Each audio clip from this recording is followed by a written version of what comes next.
Vamos falar de um assunto muito importante, que é política, economia deste país. Com mais de 700 palestras realizadas por todo o país, levando ideias provocativas de forma irreverente, nós estamos recebendo o crítico político e autor do livro Me Engana Que Eu Gosto. O livro está aqui e a gente vai discutir um pouco essa situação, o cenário político brasileiro, como que é e o que está no livro, o que o Luciano Pires ele fala aqui. Tudo bem? Como Tudo vai? bem, você? Ótimo. Obrigado pelo Luciano, convite, bom viu? dia, Obrigado. seja bem-vindo, né? Aliás, assim, quando a gente fala em política, muitas pessoas acabam torcendo o nariz. E eu gosto muito, Luciano, de um texto muito antigo, do Bertolt Brecht, que fala que o pior analfabeto é o analfabeto político, né? É aquele que não entende que o preço do arroz, do feijão, do sapato, da passagem do ônibus, né, dependem das decisões políticas, né? Por que é tão importante a gente voltar os nossos olhares para a política nesse momento que o Brasil vive, Luciano? Eu achei legal você me chamar de crítico político, sabe? Porque essa é a profissão de 200 milhões de brasileiros. Tá todo mundo assim, É verdade, né? ainda mais agora no Facebook, né, Tá Luciano? todo mundo assim. De futebol e política, todo mundo, Todo né? mundo, Todo hoje em mundo dia tá fala. assim. O que é fantástico, porque até pouco tempo atrás era isso. Era uma ignorância política total, Sim, né? sim. A política não é aquilo que se faz em Brasília. Política é a cola que mantém a sociedade em conjunto. Então, tem política no teu condomínio, tem política na escola, tem política na tua negociação com seus pais para emprestar o carro no final de semana, né? Na sua relação com a esposa. E total, né?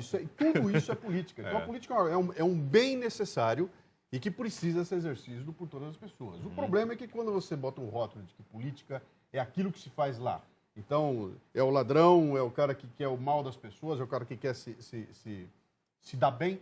As pessoas de bem acabam fugindo disso, falando, não, eu não vou me meter nesse buraco, porque se eu entrar lá, eu vou ser sujo igual esses que estão lá.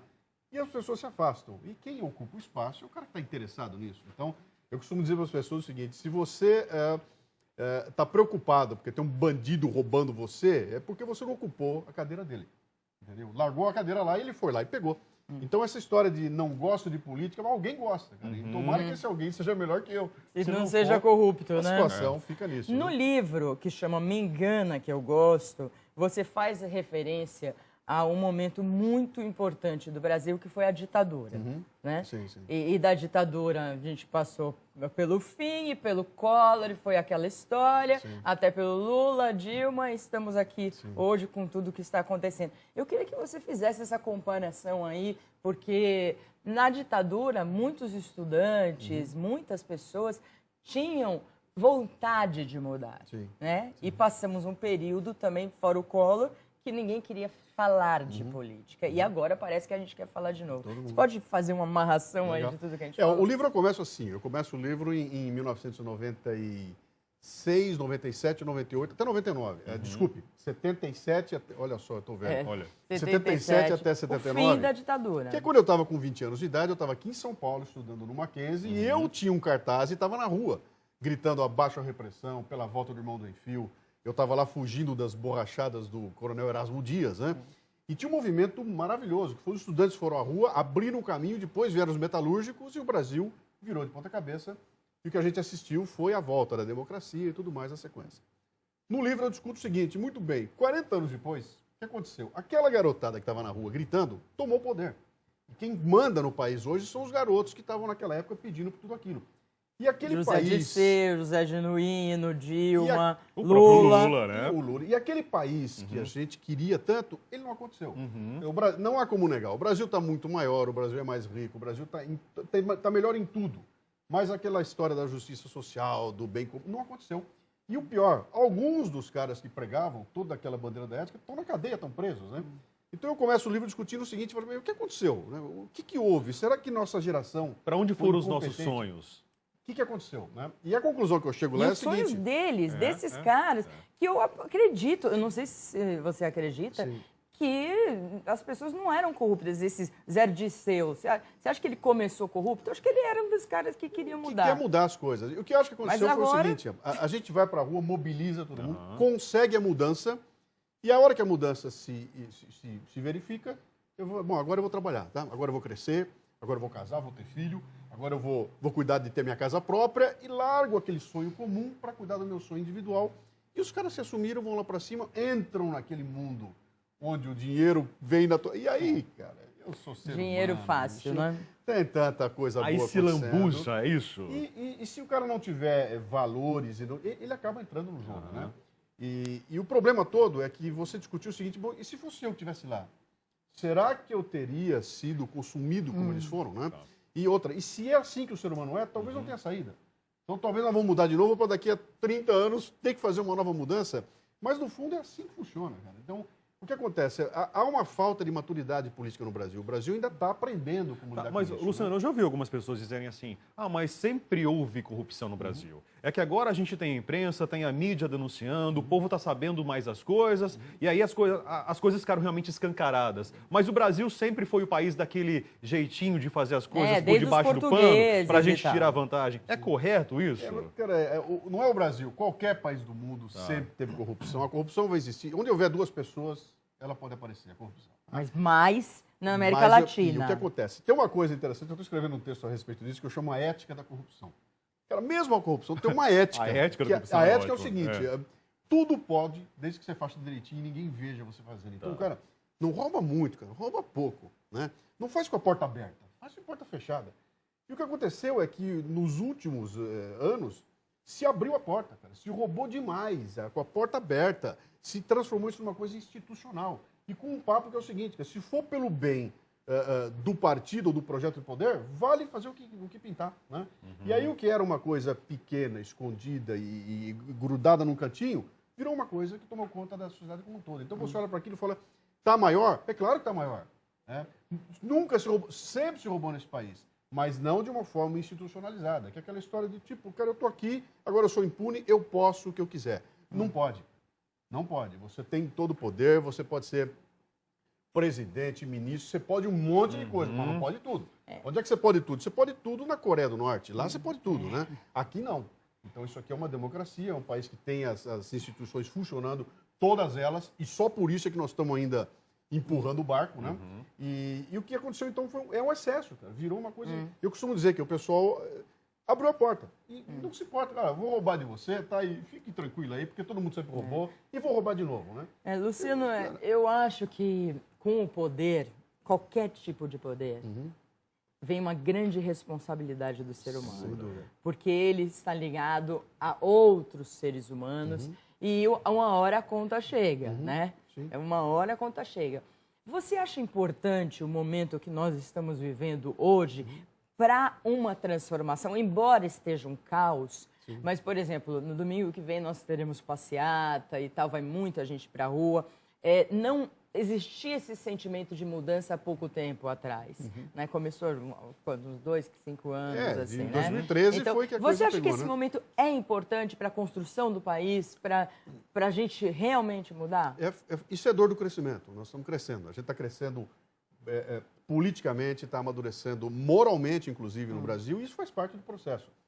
Basta fazer uma conta básica, cara. Nós estamos da eleição, 50 milhões de pessoas, aproximadamente, não votaram na Dilma Rousseff. Ok. Votaram contra a Dilma Rousseff.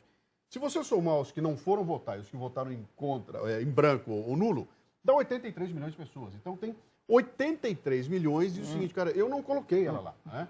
E se você pegar 1,5% disso, já dá os 1 milhão e 600 que estão na rua. Né? Então é absolutamente natural que isso aconteça. Né? O que acontecia é que esse povo não se mobilizava. Não havia nenhum tipo de mobilização. E, de repente, a mobilização começa a acontecer. E quando você olha na Paulista e fala, cara, tem 2 milhões na Paulista, quanta gente? Mas é um número ínfimo ainda, é muito pouca gente, né? Mas é o suficiente para demonstrar que, olha, Que as já tem pessoas gente estão... começando a reclamar. Exatamente. Acordando, né? Já tem gente começando a incomodar. Então, se antes ninguém falava nada, agora estão falando. Eu, como político, não posso ir no restaurante almoçar, cara. Se eu chegar no restaurante, os caras me gritam comigo, eu não posso andar no avião de carreira. Né? Então, peraí, alguma coisa está errada. Né? Não se discute aqui se o que está acontecendo agora é democrático ou não. Se discute o seguinte, tem um monte de gente insatisfeita dizendo eu estou insatisfeito. Isso é absolutamente legítimo e faz parte do processo de crescimento do Brasil. E, Luciano, da mesma forma, Só um detalhe que é muito importante. Por sorte, nós não temos violência aqui. A gente não está indo para a rua para matar um ao outro, para botar fogo nas coisas. Né? Então, isso é fundamental e ainda bem que o Brasil é assim. E, Luciano, da mesma forma que aconteceu nas outras manifestações que nós já tivemos, inclusive, neste ano, né? Eu acredito que domingo nós vamos ver muitos cartazes em punho pedindo impeachment. Tem motivo para impeachment? O que é isso? Algo que nós vivenciamos lá com o Collor, né? Há um tempo atrás, né? Agora pode acontecer novamente com a Dilma? Completando a sua pergunta, o que as pessoas querem quando elas vão na manifestação, exatamente? As pessoas querem mudança. Querem mudança. Você vai mudar o quê? Bom, depende de quem você perguntar. Você perguntar, pô, eu quero mudança na saúde, eu quero na educação, eu quero na cultura, eu quero no transporte, eu quero no meio ambiente, eu quero mudança, né? Ok. Cada um tem um motivo particular, seria isso. Que precisa da mudança. E essa mudança é uma coisa muito etérea, né? Agora, uma coisa que fica muito clara e que é muito fácil de você chegar é o seguinte, bom, e se eu tirar quem está no poder lá? É uma mudança clara, né? E quando a gente vem discutir o impeachment, eu não vejo até agora nenhuma ilegalidade, porque ninguém está pedindo para tirar do poder sem provas.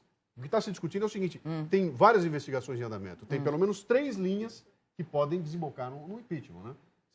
E se as provas aparecerem, é irrefutável que o impeachment vai acontecer, porque está na lei. A lei diz, né? Se ficar provado que houve dinheiro de propina, por exemplo, alimentando a campanha eleitoral, cai os dois, cai presidente e cai vice, né? Se ficar provado que as pedaladas fiscais foram ilegais, também está provado. Então, isso também dá um impeachment. Então, não há problema em pedir impeachment.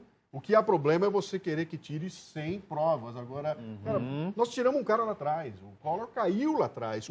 Tiramos e ele continua roubando, não é verdade? A pessoa teve a chance de modificar o comportamento e continua roubando. E o mais importante é o seguinte, a gente tirou o Collor, o que aconteceu com o Brasil?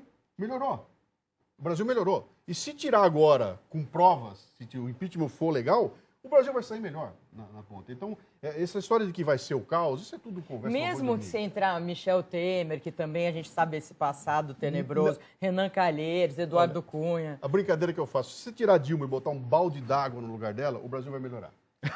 Mas por quê? Sabe por quê? Porque é o seguinte, porque aparece a mudança e o povo vai olhar e falar, bom, finalmente alguma coisa aconteceu, há uma mudança, quer saber de uma coisa? Eu vou gastar meu dinheirinho, eu vou fazer meu investimento, agora bom, as coisas começaram a mudar. E esse clima é que vai empurrar o Brasil. Então você acha que o otimismo pode voltar e aí o otimismo dos empresários e tal faz com que o Brasil volte a se mexer? Sim, ele anda. E aí acontece uma coisa interessante. Se isso acontecer com o Michel Temer no poder, vão botar no colo dele. Foi esse o cara que consertou o Brasil. Mas, gente, nós não estamos fazendo apologia aqui dizendo assim, ó, vamos tirar a Dilma do poder. Não é para ir para a rua justamente assim, quero impeachment pelo impeachment. A questão é, o que a gente tem que exigir é justamente investigação. Sim. Isso tem que acontecer em qualquer esfera de poder. Isso tem que acontecer na sua casa, quando alguma coisa acontece errada, no seu condomínio, quando algo está errado, é na sua esfera de vida de uma forma como um todo. E claro que a gente pensa também no nosso bolso, como brasileiro. Uma vez que eu depositei o meu voto a alguém querendo que ele reja o país por mim, o governo, o estado, o município por mim, eu quero confiar naquela pessoa. Agora, se ele errou, é claro, tem que pagar por isso, né, Luciano? Eu quero mostrar o livro do Luciano, que é um livro muito bom, nós indicamos. Luciano Pires, olha, ele tem o verde e amarelo nos olhos aqui, no rosto da pessoa. Me engana que eu gosto, né? Lançamento dia 20, agora na FENAC, na Avenida Paulista, em São Paulo. Lançamento dia 20, mas também pode comprar pela internet. Pode, pela internet. www.lucianopires.com.br lucianopires.com.br. Muito obrigada, Luciano, muito obrigada mesmo. É sempre importante a gente discutir o que está acontecendo no nosso país. E participar, né? É verdade. Vamos participar. Obrigado.